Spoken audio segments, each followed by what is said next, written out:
Hello friends, तो हम करने वाले हैं अपना क्वेश्चन नंबर, जो भी है नंबर से क्या फ़र्क पड़ता है, क्वेश्चन देख लेते हैं। देखो, हम कर रहे हैं रेशनलाइज सिलेबस के अकॉर्डिंग, मतलब कि 2023 से 24 के अकॉर्डिंग। तो नंबर किसी में कुछ चेंज हो सकता है, बाकी क्वेश्चन तो सेम ही होगा।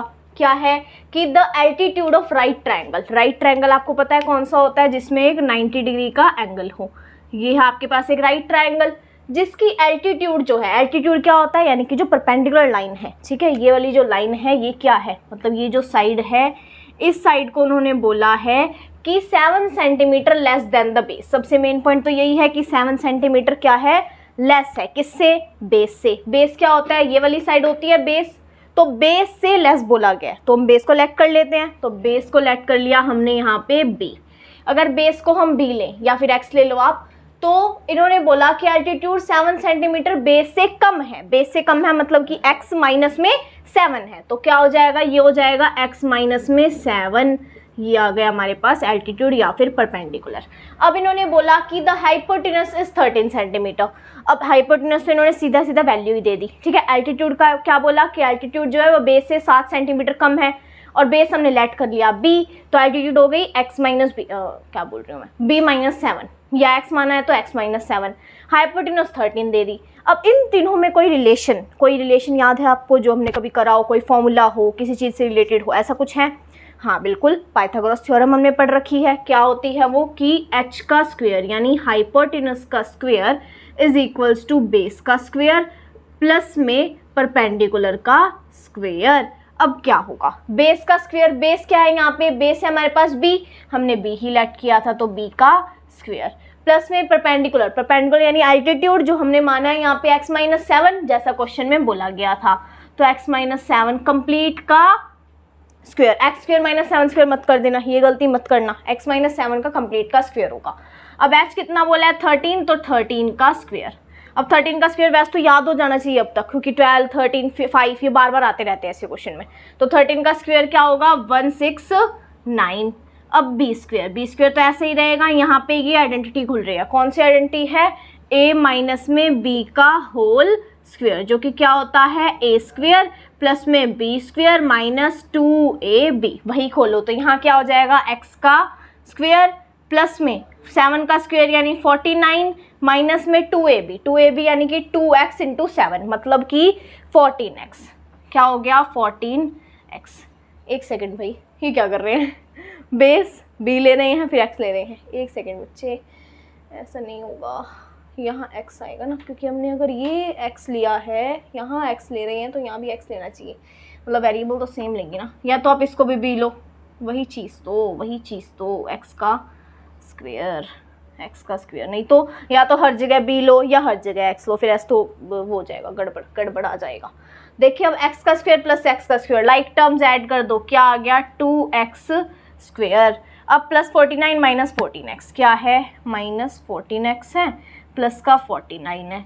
अब इस 169 को इधर ले आए, ऑब्वियस से आ जाएगा क्या, इधर पॉजिटिव है इधर नेगेटिव, 169। वैसे ऐसा कुछ नहीं होता कि इक्वल टू के इधर पॉजिटिव उधर जाके नेगेटिव हो जाएगा, ये सिर्फ हमने बनाई हुई है अपने इंडिया ने, ऐसा तो कुछ है ही नहीं। यहाँ अगर 169 है तो इधर भी वो 169 माइनस हो रहा है इक्वेशन के, और इधर भी माइनस हो रहा है। यही हम यहाँ कर रहे हैं कि 169 यहाँ है, इधर भी 169 माइनस कर दो, इधर भी, ये तो कट के सीधा सीधा हमारे पास 0 आ जाएगा, और यहाँ पे वही इक्वेशन बन जाएगी। ऐसा होता है, हम क्या मानते हैं कि इक्वेशन के इधर इक्वल टू के इधर अगर माइनस है उधर जाके प्लस हो जाएगा, ऐसा कोई वो नहीं होता। ये सिर्फ रूल ये है, यहाँ पे ये अप्लाई होगा। अब आगे देखो इक्वेशन क्या बन रही है, क्या है 2x square minus 14x plus में 49 माइनस 169। ये तो माइनस कर दो डायरेक्ट, क्या होगा 2x स्क्वायर तो ऐसे का ऐसे माइनस का 14x।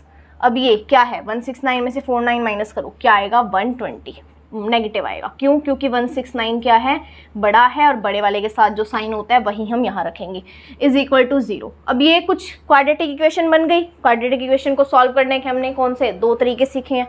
पहला फैक्टराइजेशन, अगर आपको अभी भी नहीं आती है तो मेरी पहले वाली वीडियो देखो, बहुत डिटेल में समझाया है। और क्वाड्रेटिक फॉर्मूला वो तो बहुत सिंपल ही है, वैसे वो भी कराया है मैंने, लेकिन उसमें क्या है, फॉर्मूला है सीधा सीधा, वही सॉल्व करना होता है। अब ये क्वेश्चन मुझे लगता है फैक्टराइजेशन से इजीली हो जाएगा, आप उससे कर लो। क्वाड्रेटिक आपको इजी लगता है फॉर्मूला, वो उससे कर लो। तो करें फैक्टराइजेशन से, हम तो फैक्टराइजेशन से ही करेंगे।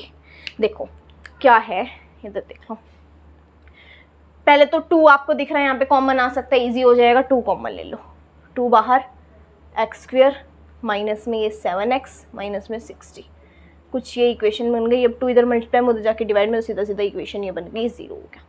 ठीक है, क्या हो गया, x square minus 7x minus 60। अब फैक्टराइजेशन का रूल नंबर 1 क्या होता है, रूल अगर आपने नहीं देखे रूल तो क्या ही, वैसे अगर आ गया तो कोई दिक्कत ही नहीं है।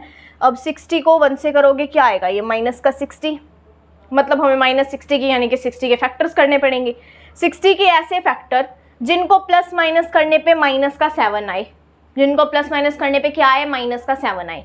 हाँ हमारे पास है 12 और 5, 12 इंटू 5 तो क्या होता है 60, 12 माइनस 5 होता है 7, तो हम यहाँ वो कर सकते हैं। अब एक तो 12x रख लिया, एक रख लिया 5x, ये माइनस 60 तो ऐसे के ऐसे, एक्स स्क्वेयर ऐसे। अब ये साइन देखने हैं आपको कि कौन सा साइन लगाया जाए कि यहाँ पे माइनस का 7 आए। बड़े वाले के साथ माइनस लगाओगे ऑब्वियसली, तो ये बड़े के साथ लगा दिया और इसके साथ प्लस। प्लस क्यों, माइनस भी लगा सकते थे लेकिन नहीं, माइनस माइनस प्लस का हो जाता, लेकिन 60 तो हमें माइनस का चाहिए ना मल्टीप्लाई करने पे, हर चीज़ देखनी पड़ेगी कि मल्टीप्लाई करने पे तो माइनस 60 आए, प्लस माइनस करने पे माइनस 7 आए। अब इनको करोगे तो क्या आएगा, 12 इंटू 5, माइनस 12 इंटू 5 क्या होता है, माइनस 60। अब कॉमन निकालो, पहली 2 टर्म्स में से, लास्ट की 2 टर्म्स में से, क्या हो गया, यहाँ x कॉमन, यहाँ आ गया x माइनस 12। ठीक है, यहाँ प्लस में 5 कॉमन, यहाँ आ गया x माइनस 12। क्या फैक्टर बन गए, फैक्टर बन गए, एक तो x माइनस 12, एक बन गया x प्लस 5। क्या हो रहा है, क्या हो रहा है, x माइनस 12 और x प्लस 5।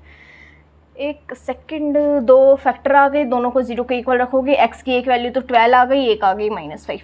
अब देखो साइड की बात कर रहे थे हम, यहाँ पे ट्रायंगल की साइड निकाल रहे हैं। x हमने क्या लेट किया है, बेस लेट किया है, तो x हमारे पास नेगेटिव तो आ नहीं सकता, नेगेटिव कैसे आएगा, कभी भी लेंथ आपने नेगेटिव देखी है, नहीं होती। तो वही चीज़ है, x से हम 12 वाली कंसिडर करेंगे और ये हम भूल जाएंगे, 5 वालों को हटा दो, सिर्फ 12 रह गई। तो बेस अपने पास आ गया 12 सेंटीमीटर। अब अगर बोलता है, हाँ अदर 2 साइड्स बोला है, बेस हमने 12 निकाल लिया, ये अपने पास क्या हो जाएगा, 12 माइनस 7 यानी कि 5, ये क्या हो गई 5, ये हो गई 12 और ये हो गई 13। वैसे भी नॉर्मल सी बात है, अगर आपको क्वेश्चन में पहले ही पता हो ना कि आंसर क्या आने वाला है तो वो और ईजी हो जाता है करना। वही चीज़ है, देखो अगर आपने ये क्वेश्चन बहुत ध्यान से किए हो पाइथागोरस थ्योरम के, तो क्या पेयर्स बनते हैं कुछ। वैसे ये एक पेयर है कि जब 13 हाइपोटेनस होती है तो परपेंडिकुलर बेस में क्या होता है, 5 और 12 का रिलेशन होता है, मतलब या तो परपेंडिकुलर 12 होगा या हमारे पास बेस 12 होगा। वही अगर याद हो आपको तो ईजी हो जाएगा आपके लिए आंसर फाइंड आउट करना, मतलब कि आंसर निकालना है आपको, पहले से आंसर पता है, सॉल्व करना ईजी हो जाएगा। क्या किया, पहले बोला इन्होंने कि एल्टीट्यूड जो है राइट ट्रायंगल की वो 7 सेंटीमीटर कम है बेस से कम है, हमने बेस सेट कर लिया x, तो एल्टीट्यूड क्या हो गई x माइनस 7। फिर हमने पाइथागोरस थ्योरम अप्लाई की, हमने फिर उसके बाद फैक्टराइजेशन मेथड किया और क्वेश्चन सॉल्व हो गया। अब चलते हैं हम, अगला क्वेश्चन फिर करेंगे। बाय।